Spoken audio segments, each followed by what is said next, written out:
ሰላም ቤተሰብ፣ አሁን የማሳያችሁ ኦቪድ ሪል ስቴት ያስገነባውን ቅንጡ ባለ 2 መኝታ አፓርትመንት ነው። ኑ ተከተሉ። ይሄ ሊቪንግ ኤንድ ዳይኒንግ ሩም ነው። ይሄ ሙዚቃ፣ ይሄ ደግሞ ሰፋ ያለ ኪችናችን ነው ማለት ነው። በጣም ሰፊ ነው።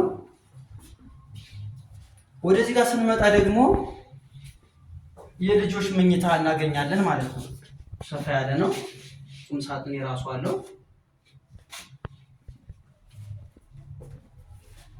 ወደዚህ ጋር ስንመጣ ይኸው ማስተር ቤድሩሙን እናገኛለን ማለት ነው።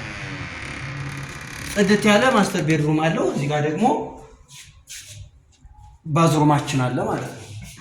ይኸው ሰፋ ያለ ባዝሩም ነው ያለን ማለት ነው። በዚህ ሰሞን ታላቅ ኤክስፖ ላይ እንገኛለን። ከታች በምናስቀምጣቸው ስልኮች እየደወላችሁ የዲስካውንቱ ተካፋይ እንድትሆኑ ጋብዘናል። ሰላም።